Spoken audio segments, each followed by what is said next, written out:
Yeah, I'm gonna get it all good, man. Gonna get it good, man. Gonna put it back, man. Man, come on, man. You know what I'm saying? You know, you gonna look out. You gonna look out, man. No, thank you again. No, for sure. Hey, oh, I think y'all got some good. Y'all got some drip for real. Yes.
Yeah, so this is all of our line guys' lockers. This is where they keep all their stuff. Cool.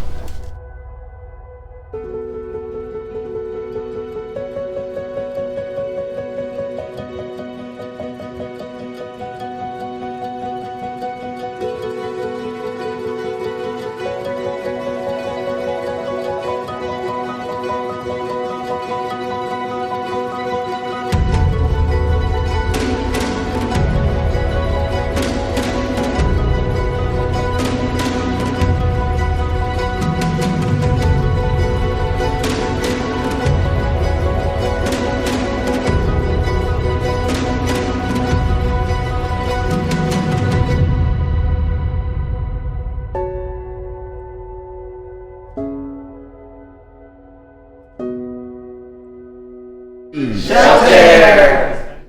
So that's where we are now. We're at an FBO, which is a fixed base operation. So this is where general aviation flies out of. So Mr. Holland built it, and then he decided, I'm going into the business. So that's how SHELTAIR started. Was he came from a construction background, got into aviation, and started acquiring different bases, different FBOs. So an FBO, I know when I will be totally honest with you, and you guys are going to be shocked. So when I interviewed with my boss, Todd, he asked me if I knew what an FBO was. I will preface this, my interview was impromptu. I had no idea I was going to interview for this job.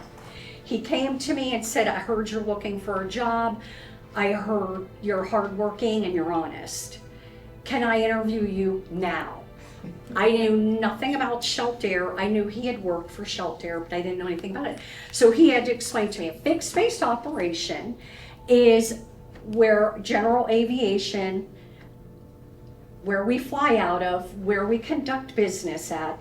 The best way to describe it is, I describe it as a glorified Wawa. So we are a glorified Wawa where and I think we already found out, we have coffee and we have cookies and we have fruit. So we have some food here, that our pilots and our customers can get. And then so we have William. He is our base safety coordinator. So he is in charge of all of our safety here. And he's in charge of, educating all of our employees, kind of keep an eye on them. You want to explain what you do? We bring in new hires, and it's my responsibility to train them up to the standards that SHELTAIR have set forth for us, and to make sure that they're doing it correctly and doing it safely, because as cool as it can be out there, it's also very dangerous. And if you are not careful, you can get yourself hurt, you can get someone else hurt, or you can damage an aircraft. And that's a lot of paperwork I don't want to have to do. High visibility vests or high visibility straps like this. And as the name implies, it's to make sure that we can see you out there, both other line service, pilots, mechanics, everybody out there, because there's a whole lot going on out there at the same time. And we work in all hours of the day, all hours of the night, and every type of weather. The boiling hot sun, the rain, storms, fog. I would say sleet and snow, but we're in Florida, so we never get that. I have my radio, right? This is our primary communication device. I use this to communicate with the customer service at the front desk, with the fellow line techs, and we're communicating like how what we're towing, what aircraft needs services. We're communicating aircraft that we see coming in, because a lot of times we don't get a heads up that they're coming. They just show up on the ramp and they're like, "Here, I'm here, park me." So we're like, "Hey, this aircraft's coming in. We need to park them on this row, yada yada yada." And then I also have on me a set of marshalling wands, and this is also adding to the visibility. So you'll see us out there. We're doing a bunch of hand singles, looking like we're doing some weird, funky dances, but they all have a meaning. So that's why when like Brandon here, he's one of the pilots that is based here, when he taxis his plane in and he sees me doing this to him, he knows, hey, I need to follow this guy. I need to go where he tells me to go. And if he doesn't, well, I'm going to yell at him when he gets off the plane. And Paul has a wealth of experience. He's been in the industry for a long time, and he'll tell you a little bit about himself. Welcome to our small family SHELTAIR Orlando location. As you heard from Susie, which is a wealth of knowledge. She's been in the industry for a long time, and she has worked with this brand for a long time. We all have the passion. Whoever's in this FBO in aviation, we share the passion of aviation and the love for it. As a fixed base operator, our operations obviously are unique. You heard Susie mention something that is different, and you heard safety. What you're going to hear from me is really the business side of it, right? It's very unique. SHELTAIR does have a unique model, which is real estate is handled by our properties department. The FBO operations is handled by the general manager. But ultimately, both managers are working together to make sure that we increase revenue at the location. And how does that happen here? By having different tenants, such as Brandon, the tenants over here, Aero Exec, maintenance, flight charters, transient aircraft that come in. I've always said this, that we're always in the business of fuel sales and real estate. But ultimately, apart from all that, really our logo says family first, right? So we treat our tenants, our employees, like we're family. And really that's one of the reasons I chose this brand about a year and change now. So it's very unique. I'm very passionate about our employees, our customers. So again, this is a world where it's different. Commercial, if you ever work at the commercial side, everything, you go to the airport, you got to go through TSA, you got to be at the gate at a certain time. In the GA side, you heard Reba say something about like, hey, sometimes they just call in or they don't call in, because that is the beauty of it, right? In our world, the GA world, really time is money. And if you're the owner of an aircraft, you decide where you want to go at the time you want to go. So it's unique. Nobody tells you, hey, you got to be at the airport at the FBO at this time. Because if not, we're leaving. Brandon's not going to leave his owner, right, Brandon? Most of the time, no. That's right. But anyway, that is something unique. Again, I would like to welcome you guys here, and I hope you guys have fun. Okay? Susie?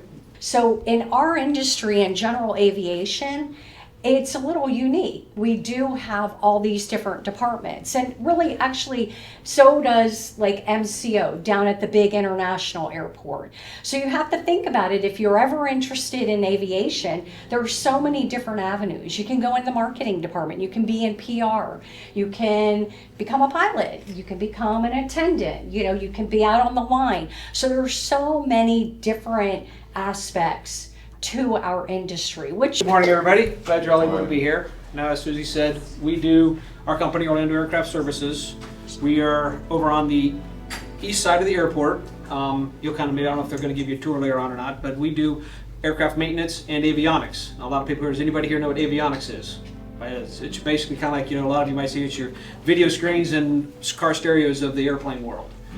We take airplanes, here I'll kind of pass this around, but this kind of has a before picture down here of what was in this particular airplane before we started, kind of somewhat of a during process, and what it came to at the end of the day when we finished with the airplane. This is the kind of work that we do at our facility, constantly upgrading airplanes. Average life on a lot of these airplanes, as far as age-wise, you're probably looking in the mid to late 80s is going to be when the average year that most airplanes were built, or of current flying-wise. There's some that are older, some that are newer. A lot of cases, a lot of these airplanes that we deal with on the smaller side, a lot of the manufacturers don't really make a lot of these newer airplanes anymore. So a lot of people are buying older airplanes. They got to maintain them, they got to fix them up, make them look new again. It can all be done. We can make all that kind of stuff happen. That's the kind of stuff we do. We get people that are passionate about their airplanes, passionate about flying, and in doing such, we're able to invoke their passion into their own airplane, create an airplane that they want to be able to fly around in and feel comfortable with at all times. I mean, I've been in this business for over 40 years myself. My son has been into it now, what, 7 years? Full time, 7 years. He's worked out there off and on over the years. You know, whenever he's on spring breaks and summer breaks, all that kind of stuff, he was always out at the airport. I enjoy the passion out here. And as some of these people have said, aviation is a family community. And regardless of whether it's just within SHELTAIR, just the airport in general, when we all know people out here, we all say hi, we all try to help out each other. And that's part about aviation that has just drawn me and kept me in. I've been able to meet lots of new people over the years that are wanting to have their airplanes fixed up, and they might be doctors and lawyers, but you find out that they're all just good people. You might look at some of them and think, yeah, I wouldn't want to have anything to do with that person. But when you actually get to know them the way we do, all these people are just people just like everybody else. And being able to be part of this family in aviation, to me, has always been amazing. That's why I've always stayed with it. People say, don't you ever want to try anything else? Personally, I don't. I've enjoyed aviation. It's kept me going. I think it's kind of what brought my son into it. He at one time thought he wanted to go be a fish and wildlife officer. Kind of started down that avenue for a little while and found that aviation was a better community that he wanted to be involved in. So he came out after college and started off with us full time and has been there ever since. So I don't know if you've got anything you want to add to any of this. Pretty much covered everything. Okay. So my question is, if somebody has a plane and it's from 1975, and are they able to refurbish that? You can do all the paint jobs. You can make the paint job whatever you want on the outside. Interior, you can add whether you want leather, whether you want cloth, whatever patterns you want. Interior shops can certainly do all those kind of things. All the electronics can be updated. Now there are some things, the original manufacturers of airplanes do have different equipment that they can put in, but from the side of what we can put in from a retrofit standpoint is very similar to what they do, and in most cases you can't even really notice a difference, and in some cases it's even better than what the manufacturers are putting in brand new. Several things you can do to start with. There's a couple of schools around that do train you to become an airframe mechanic, as has a license referred to as an A&P, airframe and power plant, to be able to sign off the work that you do on it. Those schools are great things to go to. There's some that are more localized, some that are more national type known schools. That's your best place. Avionics wise, there's places like Embry-Riddle. There's another one out in Oklahoma that kind of also will get into some avionics stuff. However, avionics is such a changing industry, that's the electronics part of everything as we described earlier, that it's hard to really go through a schooling that's going to tell you those kind of information. The best way to get with that is if you've been able to go through and do any kind of things with cars and you got some kind of mechanical ability, then you could probably become a fit into avionics or even being in the maintenance side of things. But you got to have a mechanical aptitude to be able to do this stuff. But we've seen plenty of people that have come through and can do it. Some people, they think they want to, but when they actually start down the road of it, they don't. But some of the schools getting into mentoring somebody, working at a shop for a little while, trying to see if it's something that you would like to do. We've done that a few times. It is hard in our industry because you do have certain regulations with the FAA that you got to have to make sure that you follow those guidelines. So it's kind of hard to have really somebody do any of the work on it. They can just kind of follow and see and look. As far as that goes, but it's kind of gets a little difficult with doing having them work on the airplanes without certain licenses and such being in place. So with being a mechanic, you have to follow certain FAA rules. So your mechanics have to be certified. Is that correct? We have to have smaller general aviation type airplanes have to have an annual inspection performed on, which means they have to go through a certain criteria of inspections every year. Irregardless, unlike a car, many years ago, I don't know, there might be a few people here that remember inspections that we used to have on automobiles, but that's all gone away. But in airplanes, it's mandatory to have done every year in order for it to be legal to fly. So that's something that we have, I don't want to say constantly generating work within our place, but everybody wants to fly their airplane, so it has to be done. Going with that you can, the inspections that have to be done require the IA, as I said. Now, A&P is an airframe and power plant. They can do the generalized maintenance on the airplane and be able to sign off with their license that they did, certain engine changes. It might have changed tire, might change oil, those kind of things they can do on the airplane and be able to sign that off. They cannot sign off the annual inspections. So with that, it takes a couple of different licenses. Now, a lot of times you can have somebody that does not have a license at all working underneath an A&P. Now the A&P supervises that person. They come out, they might change a tire, but the A&P supervises, inspects everything, make sure it's all right, make sure when it goes back on that it is put on there properly, make sure all the bolts are torqued right and everything else. Once they gain a certain amount of trust and they understand that that person can do the right job every time, they might get a little more slack. And ultimately, through the time of that, which is kind of as my son's going through right now through our shop, is the A&Ps and the IAs can sign off in a logbook that they carry with them for doing work. Now, after you get so many years of this, months I guess it is, they say, but it's like 30 months I think it is. After this, you can go down and apply to have take your A&P test. Is there, I know commercial planes have black boxes, but private planes have black boxes? Most of them, I'll say in general, no. Now, a lot of the newer avionics, such as what we're putting in on this kind of stuff right here, they have kind of a pseudo black box. And by that I mean it's not necessarily in a commercial airline, they have a black box that's capable of withstanding a certain amount of G's. It's not going to catch on fire. It's not going to burn in a crash. It's able to go underwater and be submerged. So those things are a specific dedicated one. These newer devices, they have the ability to record all your flight data. So if something does happen, and you just say you have something happen in flight, not even with a crash, an airplane could crash as long as, for the most part, it didn't burn up. Sorry to say that they can retrieve data out of these boxes and be able to find out what the altitude happens, what engine happens, what kind of fuel burning they're having, all that kind of stuff they can find out on this stuff all the time. And even on any general day, a lot of people will take this data and they can plug it into their computer, and it'll show them their whole flight. It'll show it on a 3D map and show how you flew, the altitude you flew at, what your engine was doing. Some people look at that data all the time to want to maybe manage their engine, see what kind of problems they might be having. One of the cylinders might be running a little hotter than the other cylinder, so I need to get that one looked at. All these kind of things are information that this stuff does record all the time while you're flying. Yes? Like cars, where they kind of max out at 200,000 miles, or is that the same for airplanes? Do they max out? There are a few airplanes that have a certain amount of hours, as they call them, that they max out at. There's not too terribly many of those. A lot of them in general aviation stuff, you basically, as long as you keep them up, keep everything inspected right, and everything's good. We've got airplanes out there flying around.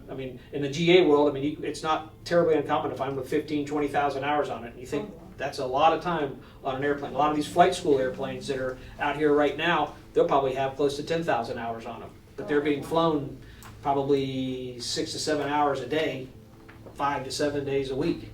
So they're getting lots of usage. Airliners out there, they've got 20s and 30,000 hours on those airplanes. Years, like age-wise, the oldest airplane I've personally seen out there was built in 1947. Wow. And the pilot of that airplane took very good care of it. It looked brand new. Wow. Which is where I say we come in. You go buy a 1975 airplane, you could spend all the money you want into it and probably only have maybe $250,000 to $300,000 in the airplane. So far less than what a brand new one's going to cost you. And it's basically the same airplane. And in a lot of cases, you can actually carry more weight in the older airplanes because they haven't added all the newer airplanes have a whole bunch of insulation they put into it to help sound deadening and all these other kind of things. But everybody today wears noise canceling headsets, so all the sound deadening you put in an airplane doesn't really make a difference. Extra weight you're carrying around, which means you can't carry as much stuff in the airplane, which ultimately causes the airplane to fly just a little bit slower. Gotcha. But there are some other ones. There are exceptions to those rules, but that's just a generalized thing.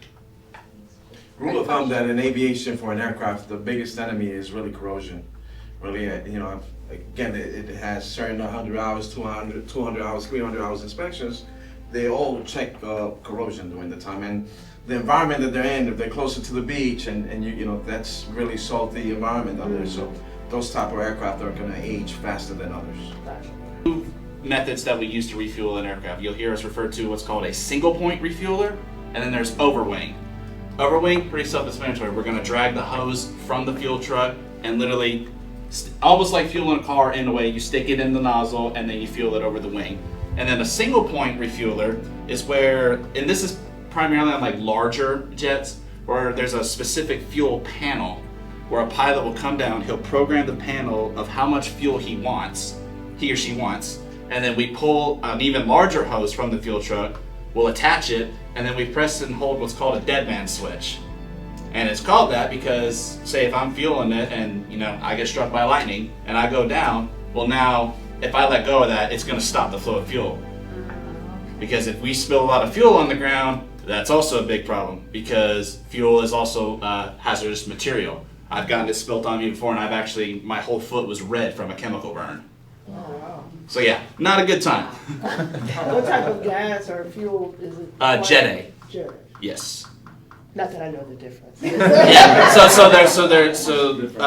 There's two different types of fuelings actually. So there's Jet A, which obviously all the jets would use, and then there's avgas or 100 low lead, and that's what you'll see like the Cessna 172 he was mentioning. That's the kind of fuel it takes. Okay, is that like a smaller airplane? Yes, ma'am. Pilot, you have to make sure that you have a good pilot, they know what they're doing, and then they have a good co-pilot. So with all that being said, you have to take the front.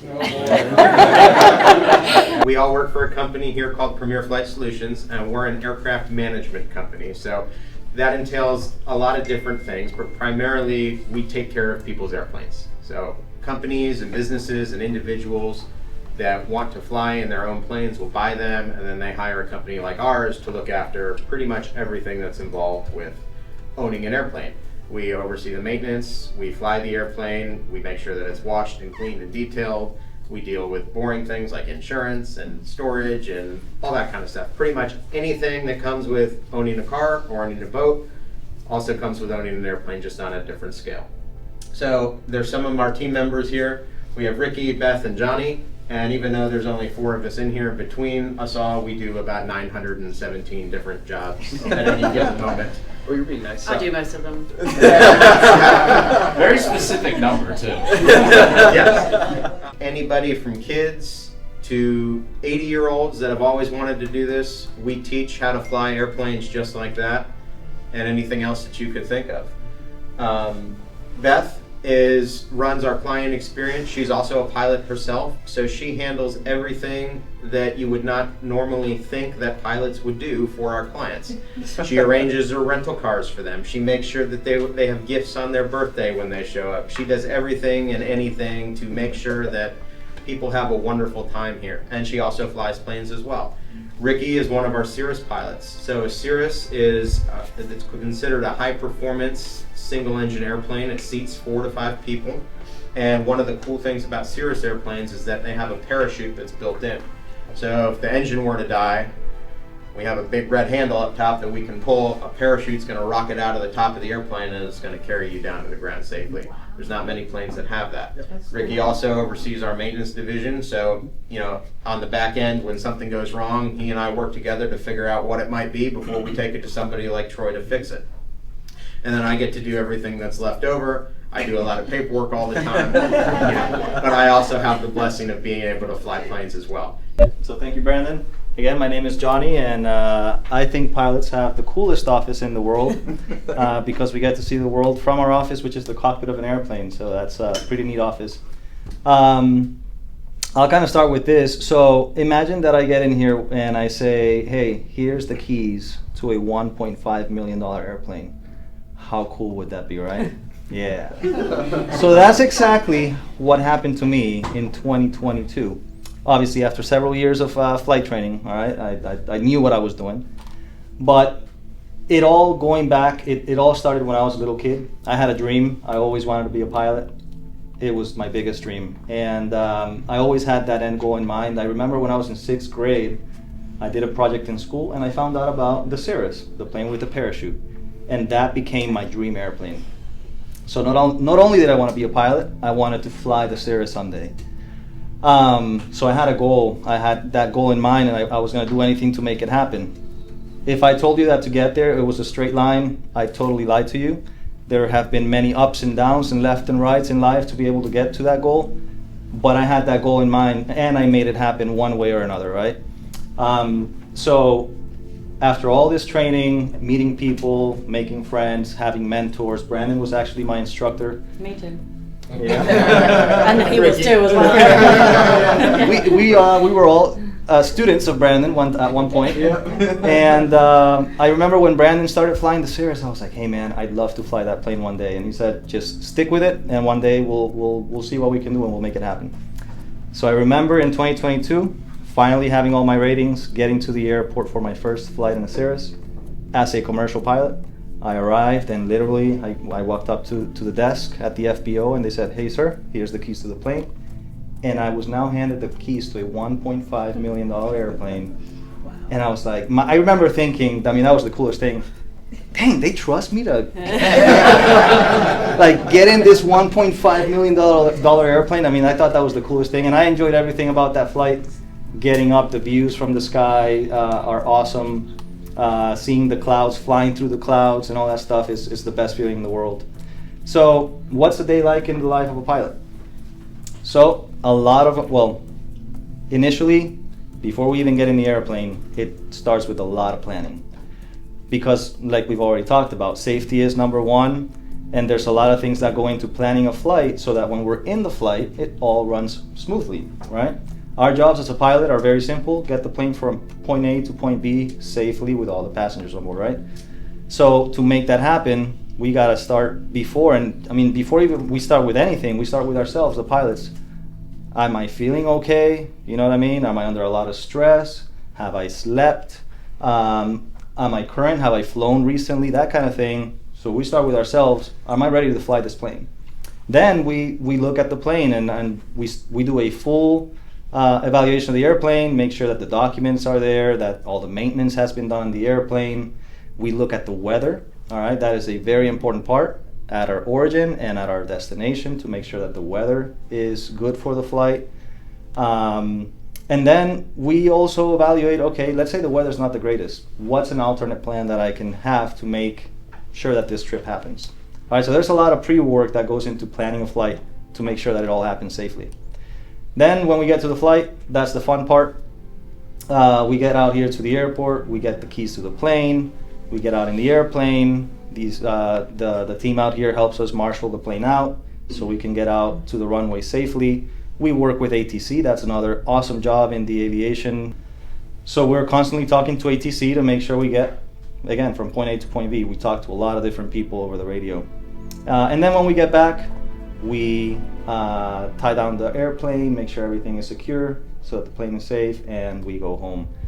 During the flight, it's not just a lot of fun. It always is a lot of fun, but we're constantly thinking about what's happening right now. What did I plan? Is the plan changing? Is the weather changing? And we're always thinking about what's my way out in case something happens, so that again, we always have a safe outcome at the end of the day. All right, so that's kind of a day in the life of a pilot. Now, how do we become pilots? We all start there in a plane small like that, right? Believe it or not. When I was a kid, I thought the airline pilots all train in big airline airplanes. But no, we all start from the bottom in a Cessna 172 or a Piper Archer, Cherokee, whatever. A single engine airplane, that's where we all start training. Now, who here can tell me what age you think you can get your private pilot's license at? It's like younger, isn't it? It's way younger. Yeah. So you actually have to be 17 to get your private pilot's license, meaning you start training earlier. By the way, there's no minimum age to start learning how to fly an airplane. You could start learning how to fly an airplane when you're 10, 5 years old. There's no minimum age. When you turn 16, at that age, you can now legally fly the airplane by yourself, without passengers, but by yourself. So think about it. Being able to fly an airplane by yourself before you can even drive a car. How long does it take on average to get your pilot's license? your pilot's license? Yeah, so it depends on the amount of training you do, how often you fly. But let's say you're flying twice a week, you could probably get your private pilot's license in, I don't know, I'd say probably 6 months or so. 6, 7 months. Yeah. He's ready.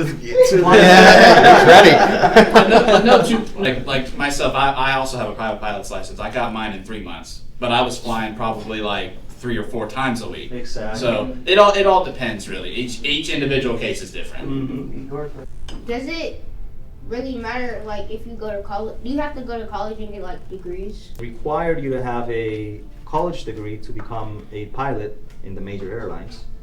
After COVID, they've removed those requirements in order to be able to get more pilots in. Not to say that having a college degree will definitely help you stand out in the pool of pilots when you apply. And you know, if two pilots apply to Delta, one has a college degree and one doesn't, guess who they're going to hire? The guy with the college degree. So I would say college is definitely still a very good thing to have. What degree, it doesn't matter, but going to college, having a degree. And but no, you don't have to have a degree to become a pilot. There's plenty of pilot jobs out there that you don't have to have a degree that are super cool jobs. There's big schools that you can go to become a pilot. Like if you've ever heard of Embry-Riddle in Daytona Beach, or ATP is another big one. You can go and enroll in like a formal school and get an education at the same time that you get your pilot's license. So when you graduate Embry-Riddle, you'll have a degree in some sort of aviation study, and you'll also have your pilot's license. Or you could come see somebody like us, and it doesn't have to be that way. We can give you flight lessons once a week. We could give you flight lessons once a month, and you can work while you're doing that. And you don't have to immerse yourself 100% in going to school, so to speak. You know, you can take lessons on the weekends or after work or at night. And that's kind of the nice thing about what we do, is the people that we teach how to fly are oftentimes, they own their own business and they're at work Monday through Friday, 9 to 5, and they can't just be a student again and, you know, show up Tuesday at 9 a.m. every day. It just doesn't work that way in their lives. So, you know, we'll teach them to fly after work at 5 p.m. a couple times a week, and, you know, 6 months later, they have the same license that you would have graduating to college. As wonderful as this is, it's also one of the most expensive things that you could ever learn to do. I mean, airplanes are extremely expensive to maintain. They're extremely expensive to keep flying. Gas is very expensive right now. If you notice the price of fuel in your car, it's about what, $3 a gallon, $4 a gallon. You know, aviation fuel is right now as expensive as $10 or $11 a gallon, depending on where you are. So when you're talking about an airplane, like this little guy right here that we fly holds between 56 and 92 gallons.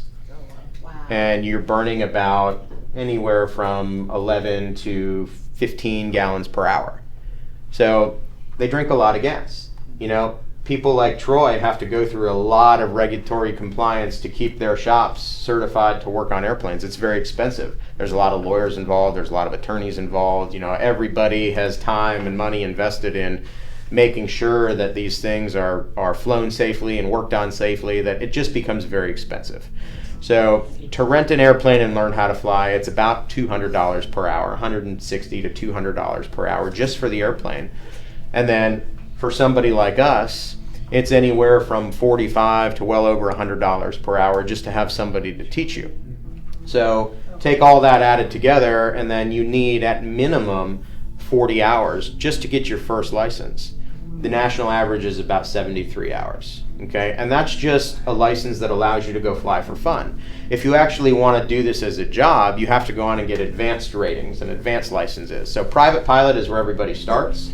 That would allow you to go fly your family and go fly your friends and just go out by yourself and go have some fun. Okay, and then an instrument rating is the next step up. That allows you to fly through bad weather, fly through the clouds, wear these funky glasses like Johnny brought. He could pass it along, you could try it on. He's got a question, Brandon. Yeah, go ahead.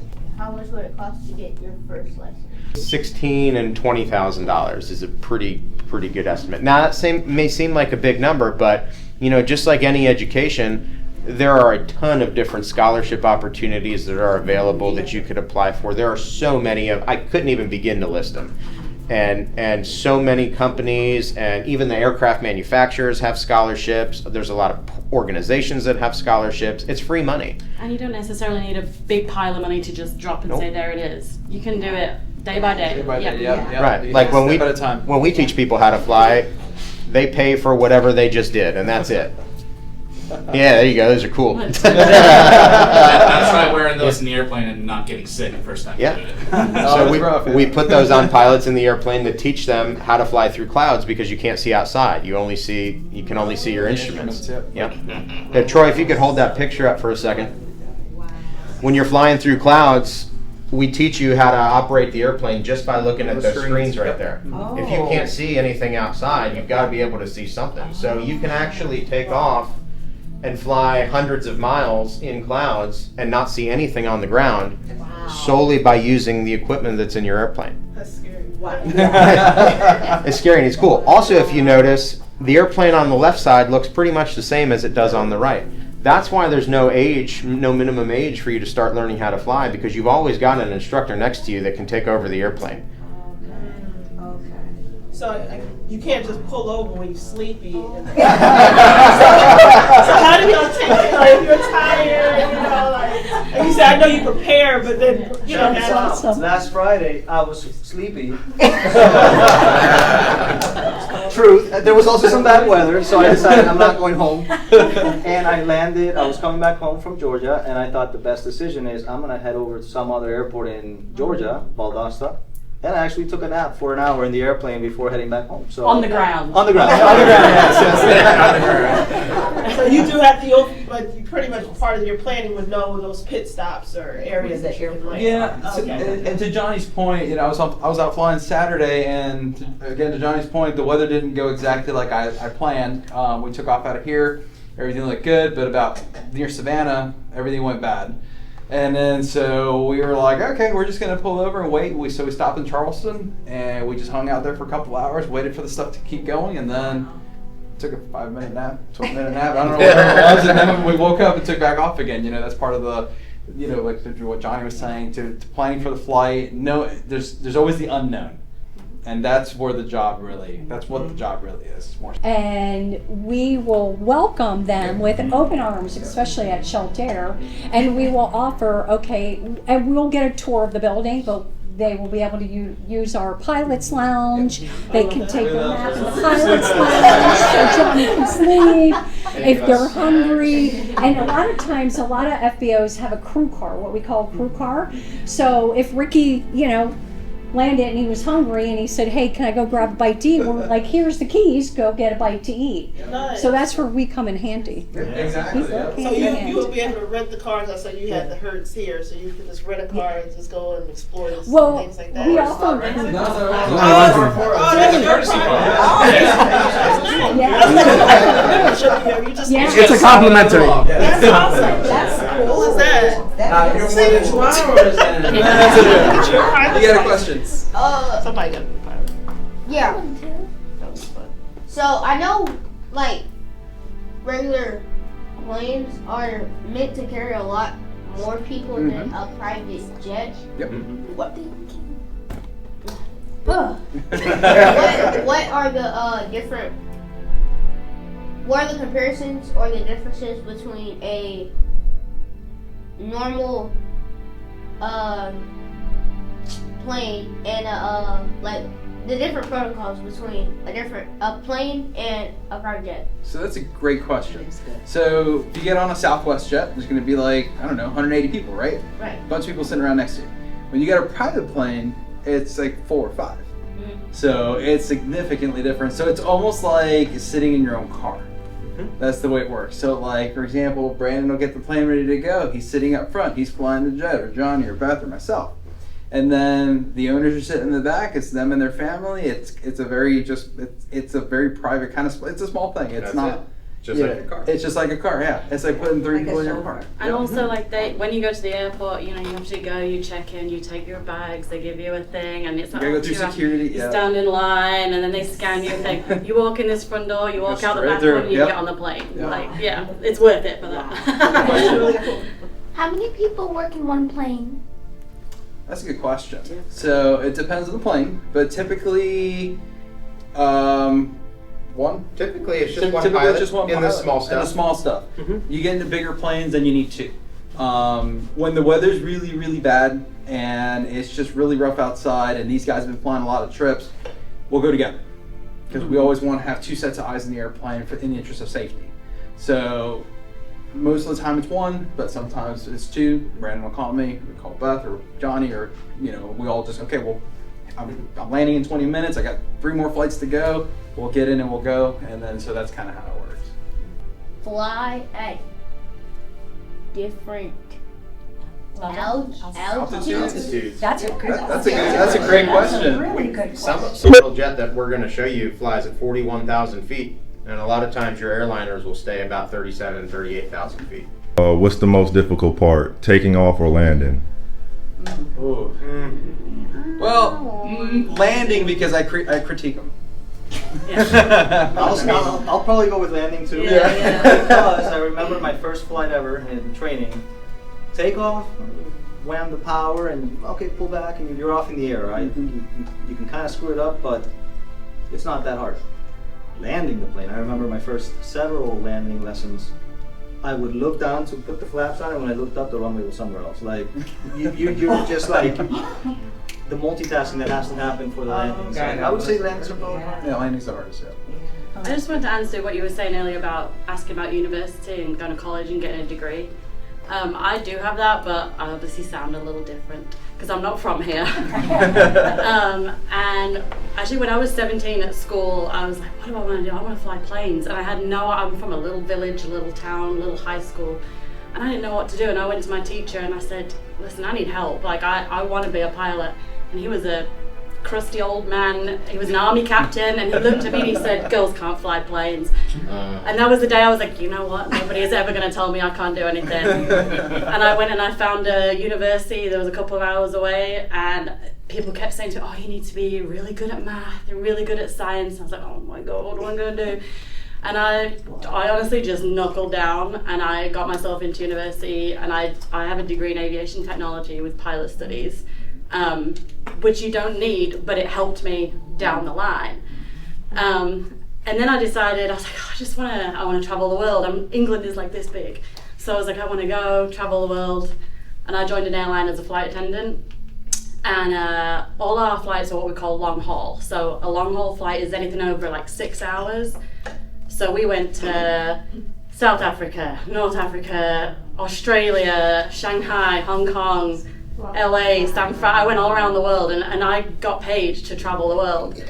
I didn't get paid a lot, but anything I got, I saved and saved and saved and saved and saved, and I, ate toast for kind of a month, trying to save money. And I was like, you know what, I got to go and do this. I've got to fly. And I looked into a flight school here, and I moved over here to do that, and now look after these guys. So it's a hard road sometimes, but there's ways to do it for sure. I didn't have bucket loads of money to just kind of throw at it, and some people do. I didn't, but it can be done. It's on the flight. There's too many flights going on, and they can't get a pilot on. Would they ask you to volunteer to fly the plane or no? I wish. We've offered. Yeah. That's like every pilot's dream. No, so for these big airplanes, right, they all require what's called a type rating, so that's very specific training for that airplane. None of us have it. So unless you have that very specific training and you work for the airline, you wouldn't be able to pick up those flights. Yeah. Now, if an emergency happens and both pilots go and they say, is there a pilot on board, I would definitely raise my hand and say, hey, I can press some buttons, I can talk to ATC, I'm happy to help. So. Just because you don't have to train, does that mean that you can't do it per se? They might say if the doctor, you might be a paramedic. It's just for sure. Exactly. It always helps, if there's an emergency situation. I've been actually in the back of a plane, and one of our planes, and something's gone on. I'm going to go up the front and just see if they need a hand. And it just helps to have somebody else to hey, you do the radios, you talk to air traffic control. I'm going to deal with the situation. And Brandon will be there, trying different things, switches and stuff. And I'll talk to air traffic control and write stuff down and all that. You can be an extra pair of hands. Yeah. It's not required, but it helps. Yeah, and to Beth's point, so I used to be with Southwest Airlines for a couple of years. And the crew up front was experiencing a maintenance issue, and I was riding in the back. I was coming back to Orlando, and they called me up and said, hey, what's your opinion? What are you thinking about this? And I'm like, well, man, I don't have a screwdriver here, but, I think you guys are on the right track, to what your thought process is. And, so basically they were just looking for somebody else to kind of agree with them to make sure that we're all kind of seeing the same thing. So, yep. Cool. Yep. Yeah, so definitely flying airplanes is not just about math and science. I'm an engineer as well, so I'm good in math and science. Very smart. But you don't have to be really good in math and science to be a pilot. That's sometimes a misconception. I teach a lot of people that aren't good with math. And it's just a lot of studying. Hey, there's a thing that says it's roughly like 10 to 20% of, like, when you learn how to fly, 10 to 20% is flying the plane. The rest is knowledge. So it's a lot of studying. All right. So I know any of you guys can definitely do it. And so it's definitely doable. I'll actually end it here. When I was 14, 15, I met Ricky for the first time in a flight, in an RC field. We've known each other a long time. That's cool. I always thought, okay, what can I do to get into aviation? And I started with remote control airplanes, right? And that's how I met Ricky. Never knew that someday Ricky and I would be flying together. So when did y'all realize you guys? Oh, I remember you. Oh, we always kept in touch. Yeah, That happened with us, though. Yeah, no, I was working here. With us.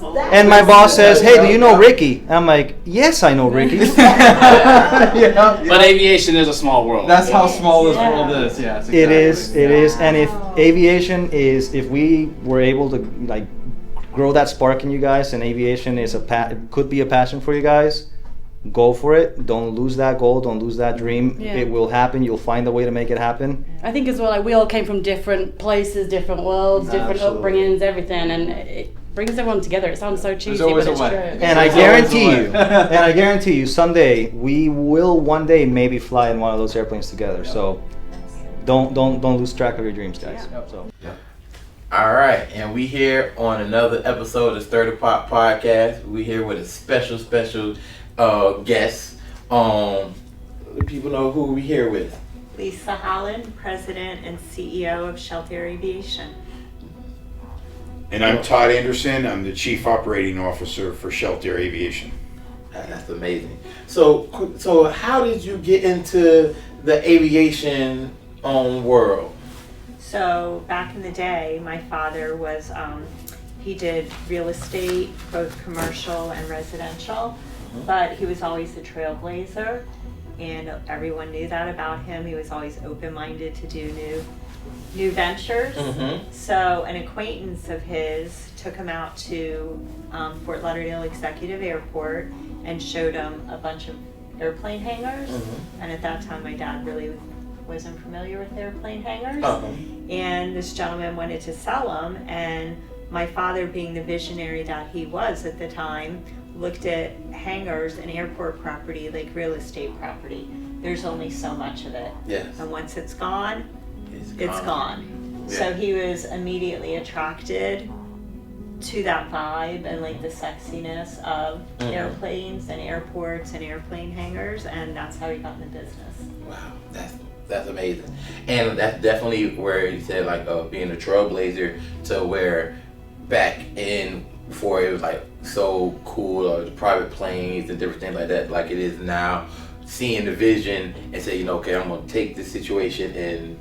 Yeah, because this was 30 years ago. Yes. So it was long before the influencers and everybody taking pictures of airplanes, and it was all cool. Yes.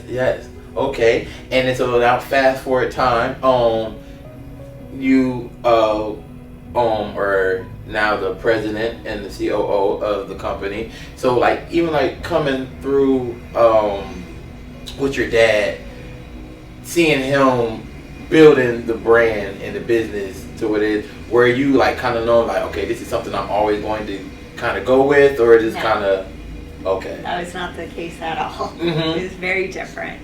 I raised my son.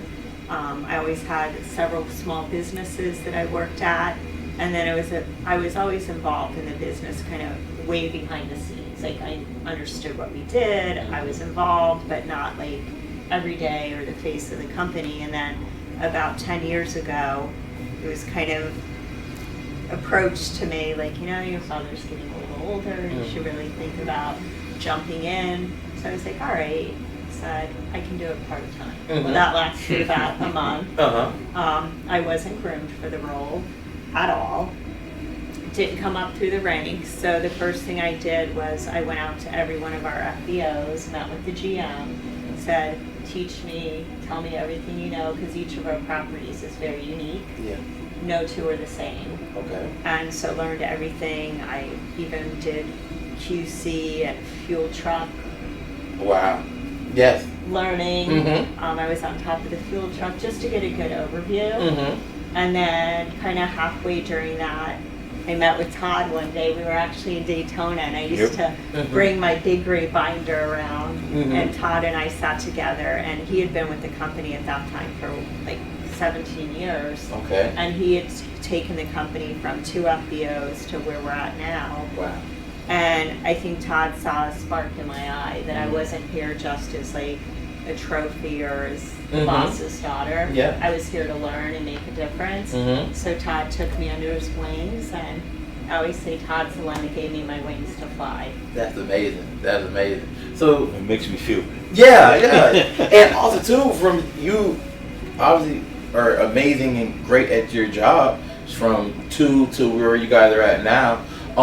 What about you? How did you get into the aviation real estate world? This is really interesting. I actually, my first day on an airport, I went to work with my dad. My dad worked on the airport in upstate New York, and I was hooked. And every chance I could, after kindergarten, first grade, second grade, every opportunity I had to be out there with my dad around airplanes.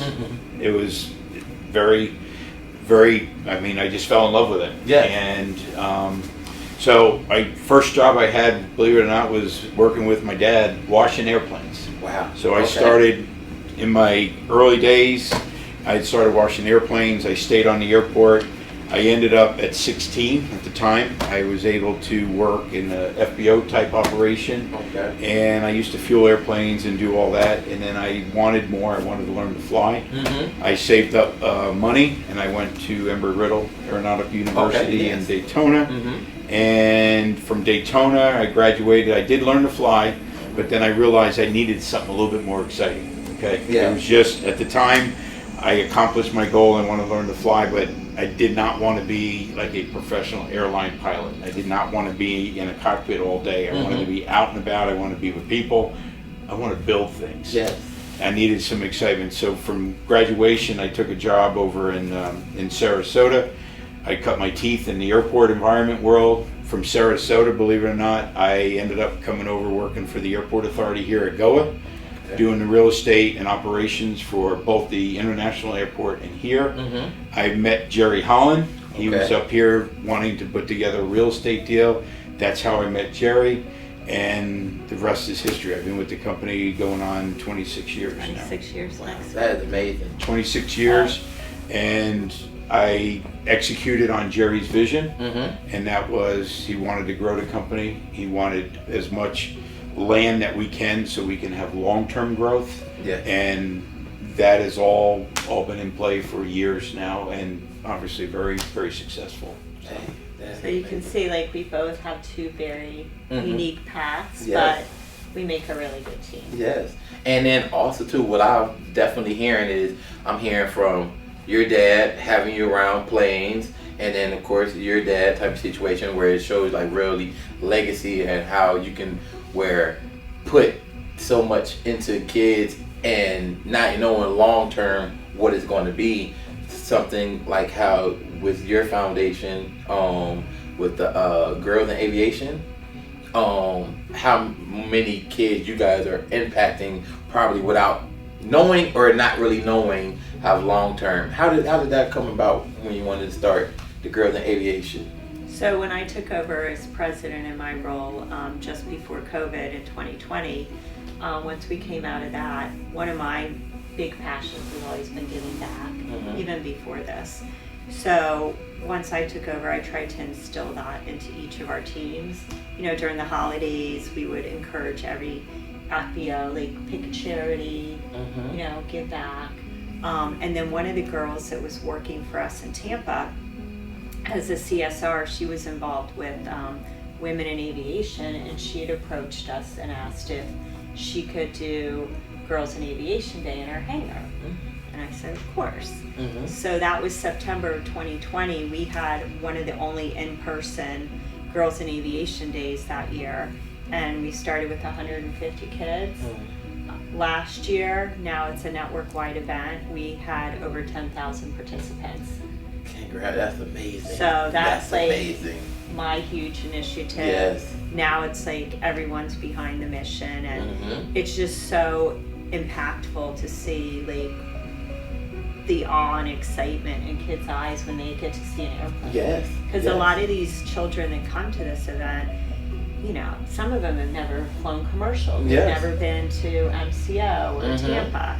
So for them to like be able to get up close to like a private airplane and peek inside or talk to a pilot or an astronaut, it just gives them so many hopes and inspiration. It really opens their eyes to a Mhm. world that they've never known.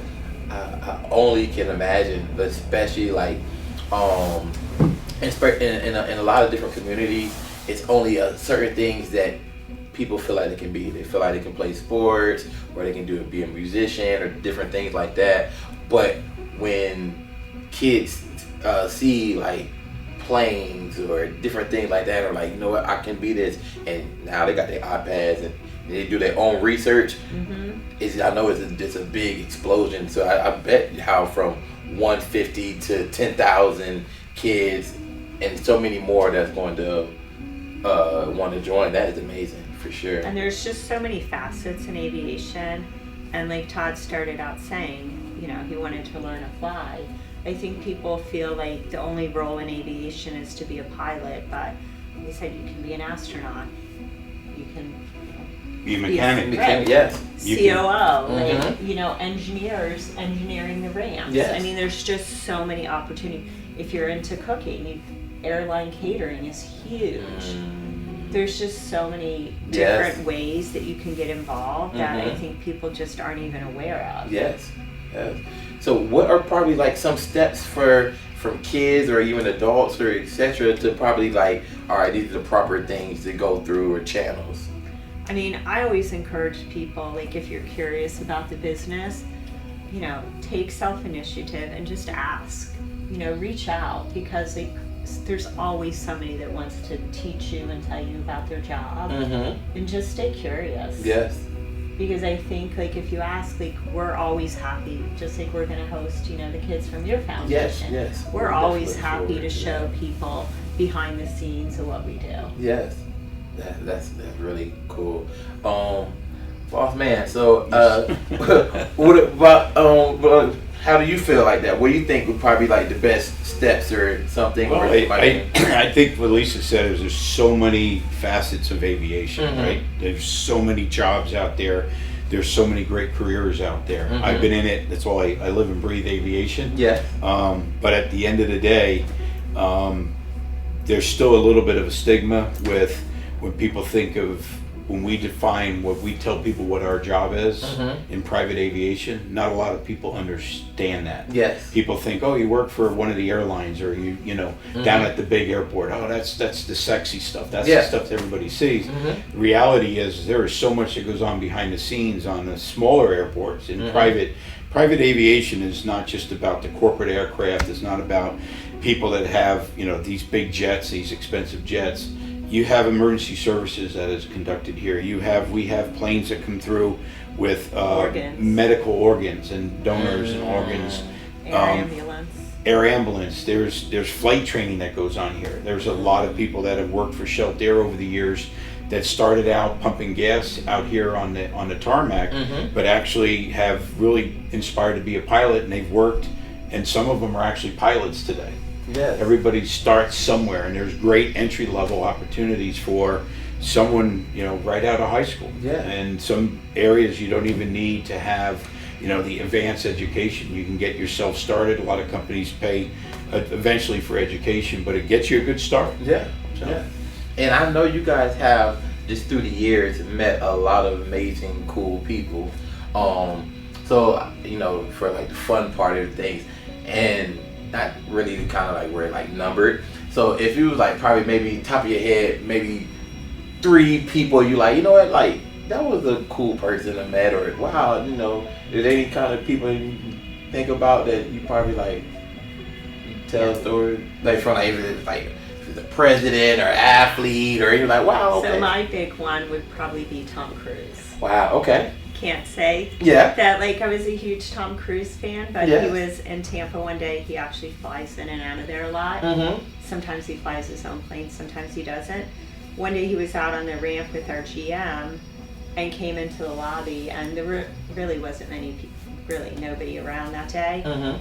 Just totally on his own, jeans and sneakers, a polo shirt on, just very nonchalant, says hi to everybody, just very down to earth, and I was really surprised. And it was like a really great takeaway that, you know, he's like one of the #1 for sure entertainers, but he was just a regular person.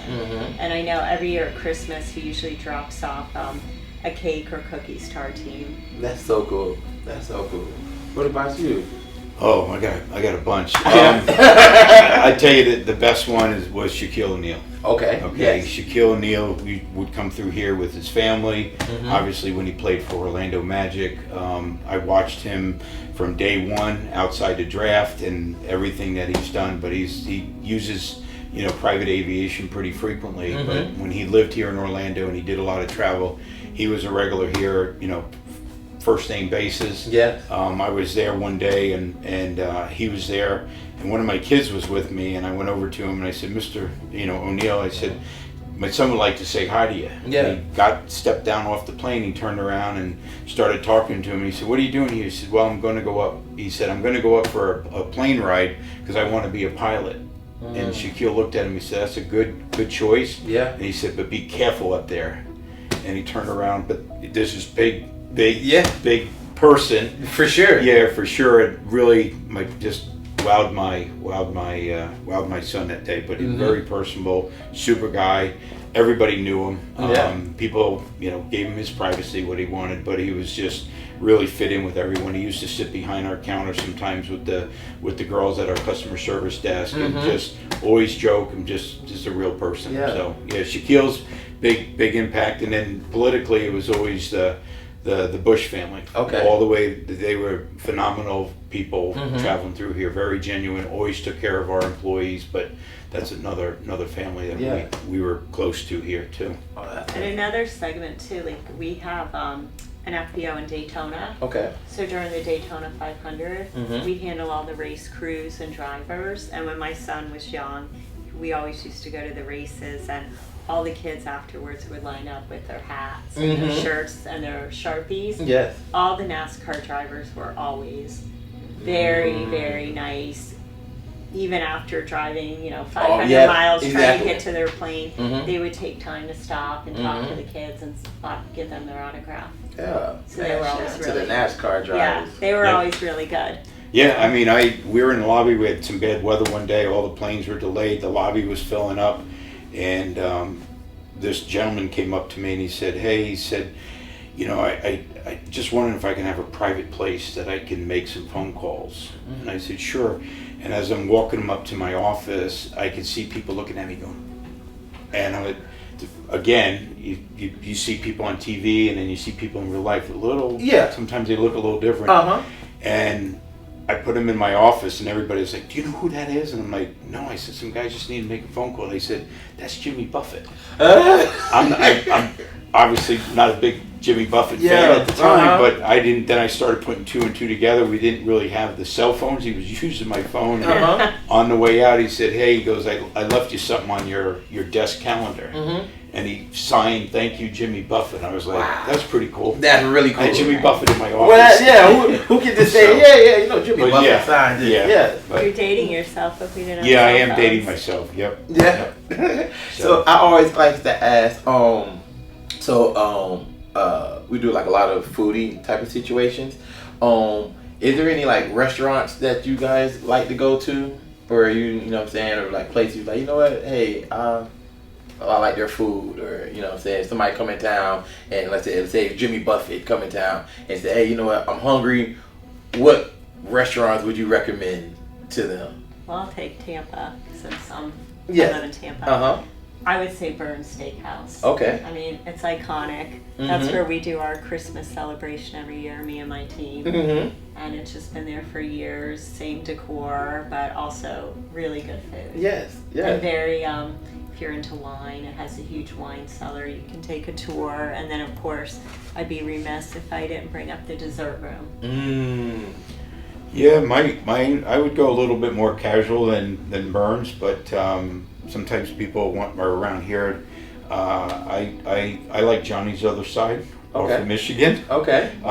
Still open air, locally owned. Mhm. And then if it's not that, I like to go down to Vanbury's, another open air. You can bring your pets, very locally owned. Everybody kind of knows everybody there. So I'm a little bit more casual when I go out. But I do go to Burns once in a while when she takes me. Yeah. And she pays for it too.